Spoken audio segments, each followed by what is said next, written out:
Hey guys, welcome to Mo in the Deep End, and this is Mo with the latest disgraceful Delphi news. The shenanigans the state is trying to do are just insanity, but I'm here to bring you the news most of the time. Quote, hearsay, speculation, and rumors, end quote. Prosecutors in the Delphi murder case moved to block defense from mentioning Odinist uh, cult ritual theory in front of victims or of the victim's death. So basically, the state has decided to limit everything the defense can say. Prosecutors in the Delphi murder case, where a man stands accused of murdering two teenage girls in Delphi, Indiana, have asked the judge to severely limit how defense lawyers can represent their client. I'm sure in no way limiting his due process, I'm sure. The judge overseeing the case in recent days has seemed likely to grant the state's request. Well, no goodoy. I mean, she hasn't seen a state's request that she doesn't like, which would qualify as yet another in a long and undeniable series of setbacks for the defense. Richard Allen, 50, is slated to go on trial for 2 counts of murder next month. Well, actually, this month. Adamant about his innocence, the defendant hoped to be able to provide jurors with an alternate theory and suspects for the high-profile formerly cold case. Prosecutors said the defendant should not be allowed to do so. Well, because they have no evidence. Allegedly in Minecraft, maybe they have evidence we just haven't seen. As I've always said, if Richard Allen is guilty, if they can prove beyond a reasonable doubt to me that he's guilty, then by all means throw him in the hole and throw away the keys, okay? But we've seen from the beginning of this, we found the guy, from the probable cause affidavit to everything else that's come out, the Franks memo. They have nothing, nada, that I have seen. Quote, before any such evidence may be permitted, the defense must show some connection between the third party and the crime. Carroll County Prosecutor Nicholas McClelland wrote in a Monday motion obtained by the Indianapolis Star. Let's see if we can find this. No, I don't want to pay. This is ridiculous. No one wants to pay for that. Quote, further, it must be a direct connection based on admissible evidence, not founded in hearsay, speculation, rumors, conjecture, or theory. A key element of the defense's case is the notion that practitioners of Odinism, a modern-day reimagining of ancient Norse mythology and religious practices, perpetrated the brutal crimes. The underlying case concerns the deaths of 14-year-old Liberty German and 13-year-old Abigail Williams. Both girls were abducted and murdered while taking a walk on the Monon High Bridge Trail near Delphi, Indiana on February 13, 2017. Their bodies were later moved to a different location and quote-unquote staged. Allen was arrested for the murders on October 28, 2022. He has consistently maintained his innocence, although prosecutors claim he admitted to the unalivings in a series of jailhouse phone calls. Defense attorneys Bradley A. Rossi and Andrew J. Baldwin have argued that their client's diminished mental capacity, the product of his initial lockup, should more or less negate those alleged admissions. A September 2023 filing outlining the defense's theory of the case, quote, evidence supports that at the crime scene, these murdering Odinites left behind obvious signatures, symbols in the form of runes. These runes were 1. Formed with stakes, 2. Fashioned with tree branches, and 3. Painted using the blood of Liberty German, the document reads. Sticks and tree branches were deliberately, carefully, and proficiently placed on each girl in a certain arrangement mimicking certain rooms. At least one of the branches appeared to have its end cleanly cut off by some kind of electric saw. According to providing proof of a preconceived plan, additionally, the blood of Liberty German was used as paint to mark a tree with a rune that looks like the letter F. The state also aims to bar the defense from mentioning previous investigations conducted by since-retired Rushville Police Chief Todd Click. That investigation was premised on the notion that 3 men from Rush County might have been responsible for the killings. Now, if you are interested, I did read the entire Frank's memo, and it goes into depth with what, Todd Click found and kind of your characters involved in this. In May 2023, the defense noticed in a prior filing that Click sent the current prosecutorial team a letter notifying them about his concerns over lack of evidence against Allen in comparison to the evidence he and the other investigators had amassed when looking into the Odinists in the area. According to the Star, citing a 136-page defense memorandum, one of those 3 men told his sister he was present for the girl's slaughter and described the crime scene details that had yet to be made public. In that filing, McClelland included a 12-point laundry list of potential no-go zones for the defense, the paper reports, including the basic theory that the teenager's death was a cult ritual and the names of the men previously investigated. Allen seems unlikely to avail himself of such defense. Quote, I am quite familiar with the law regarding third-party perpetrators, and unless the defense can obtain or can provide a nexus between the alleged third-party perpetrators and the charged crimes, those allegations are unsupported and will be inadmissible.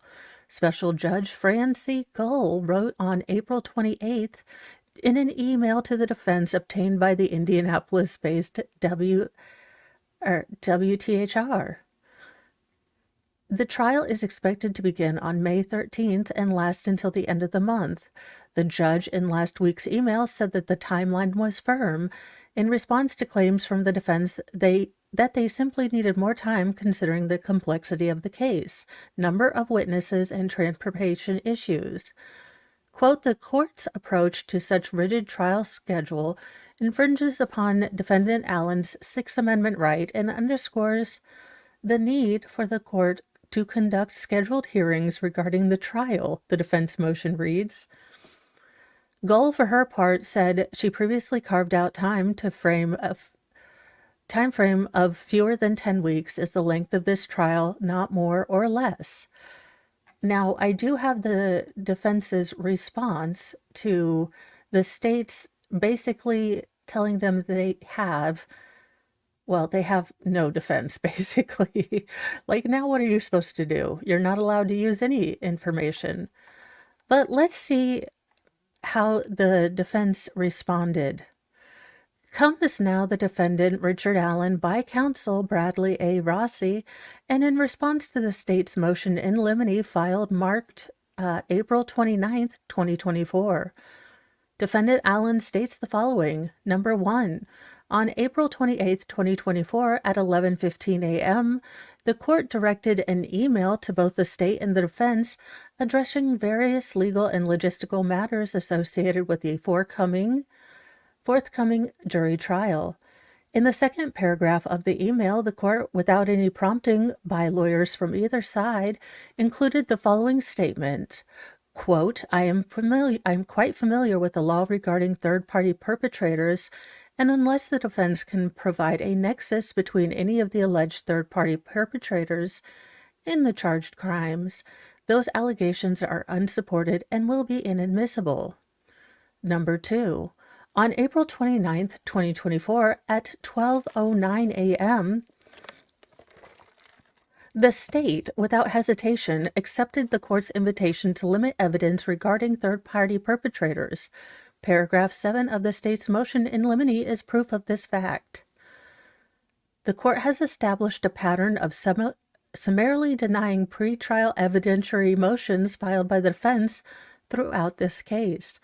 The motions have been denied despite the defense supporting many of its motions with evidentiary support in the form of video interviews, audio interviews, crime scene photos, affidavits of witnesses, and various other forms of corroborating documentation. In contrast, the state's motion in limine contains no supporting documents or other information justifying any limitation of the defendant's ability to present evidence regarding third-party perpetrators. Number 4. Defendant Allen's defense team is quite familiar with the law regarding admissibility of evidence of third-party perpetrators, which requires only that the defendant Allen establish, quote, some connection between third-party perpetrators and the crime, end quote. The court must balance defendant Allen's Sixth Amendment right to present a defense with the state's desire to limit such evidence. Number 5. The defense has spent a better part of a year conducting discovery, seeking out exculpatory evidence from the state, and developing credible defense-related theories which the defense intends to present to the jury in this case. The state of Indiana has sought out no assistance from the court in an attempt to limit discovery process. In fact, the defense has conducted numerous depositions involving third-party perpetrators, without the state seeking any orders of protection or orders limiting the discovery process. Number 6.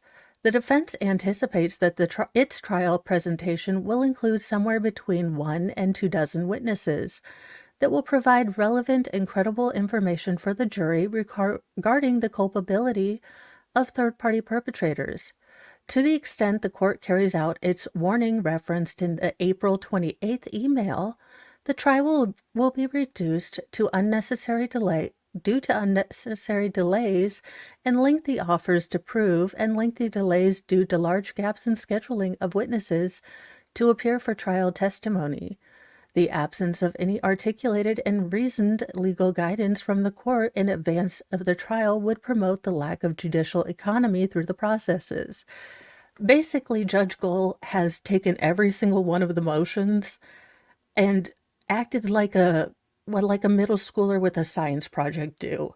We are waiting for the night before, and we are going to tell my mom that I need a post-reward tomorrow. So it's a pattern. Even looking at it objectively, Judge Gohl denies so many more motions for the defense than she does the state. And she, in fact, seems to give the state a little nudge so that they can do this whole third-party shenanigans. Number 7, the defense requests the court set the state's motion in limine for hearing for a full day during the week beginning May 6, 2024, at which time the parties would be entitled to present evidence regarding admissibility of third-party perpetrator evidence. This approach to the business of jurisprudence would assist in clarifying the nature and scope of the evidence to be admitted at trial, which would benefit both parties, the court, and the jury. And 8. In its motion in limine, the state requested to limit evidence regarding several other matters. The defense response to each request for limiting instructions is as follows. States paragraph number 1. The state's relief from, quote, any comments about the counsel for the state that constitute a personal attack on the attorney for the state or comments on the role of the state's attorney. Said request is unsupported by any specific facts or allegation and therefore should be denied. The attorneys, including the counsel for the state, are bound by the rules of professional conduct, which means I get to make fun of, Weasley old Randall, but they don't. Which I'm okay with. I have thoughts, I have words, I have all the words for McLeland. States paragraph 2, the state seeks to limit the defense from comments which constitute the personal opinion of defense counsel about any evidence, witness, outcome, or penalty. The state provides no specific facts or documentation supporting its request for limiting instruction. The request is unsupported and should be denied. States paragraph number 3. The state seeks to limit the defense as it relates to innuendos or inferences that are not supported by any admissible evidence. This request is overly broad, unsupported by factual allegations, and therefore should be denied. The state's paragraph number 4, the state seeks to limit the defense's ability to conduct voir dire through introduction of substantive issues in the case to the jury pool. The state provides no specific references to what is a substantive issue that should be limited. The request is overly broad, unsupported by specific facts, and therefore should be denied. State's paragraph number 5. The state seeks to limit the defense's ability to question potential jurors about their feelings about the credibility of certain anticipated trial witnesses. The state's request contains no specific facts that would support such a concern. The state's request is overly broad and therefore should be denied. Paragraph number 6. The state seeks to limit the defense from introducing hypothetical questions that include facts that are not in evidence or questions not helpful in violation of Rule 705. The state's request is overly broad and contains no specific facts or issues for which said anticipated hypothetical questions would be addressed. Therefore, the state's request should be denied. Now, this is, again, I think McClelland, the state prosecutor, has decided that he doesn't need these things because he knows Judge Gull is just going to side with him. But, call me crazy. Maybe she's going to actually hold a hearing. I'm not holding my breath. I would pass out. State's paragraph 7, see references in paragraphs 3 to 6 above, along with state's paragraph number 8. See references in 3 through 6 above. State's paragraph number 9, the state seeks to limit the defense's ability to challenge the state's geofencing expert, Kevin Horan, based on relevance. The state's request is overly broad and contains no specific facts, which the state is seeking to limit, and usurps the defendant's Sixth Amendment right to present a defense. Therefore, the state's request should be denied. State's paragraph number 10. The state seeks to limit the introduction of prior bad acts pursuant to evidentiary rules. Again, the state provides no specific facts to support its request for that limiting instruction. The trial court has granted broad discretion in administering the rules of evidence in a fair and just manner during the course of a trial. The state's request is also overly broad and therefore should be denied. State's paragraph 11. The state seeks to limit evidence related to its own failure to provide this defense discovery consistent with the local rule regarding discovery and consistent with Rule 2.5 of Indiana Rules of Criminal Procedure. However, the state provides no specific facts to report the request for a limiting instruction. Therefore, the state's request should be denied. State's paragraph 12. The state seeks to limit the defendant's ability to offer up PowerPoint presentations that were created by the state and its investigative team over the course of 6 years of investigation in this case. The state's motion provides no documentation to support its request for this limiting instruction. Therefore, the state's request should be denied. Wherefore, defendant Allen respectfully requests that this court schedule an all-day hearing on the state's motion in limine as it relates to third-party perpetrator evidence. Defendant Allen believes that said hearing is necessary to ensure a fair, efficient, and just determination of the facts to be presented to the jury in this cause. Defendant Allen requests that this hearing be scheduled during the week of beginning May 6th, 2024. And then you get the big, giant, Bradley Rossi signature. But that is the latest with the Delphi disgrace.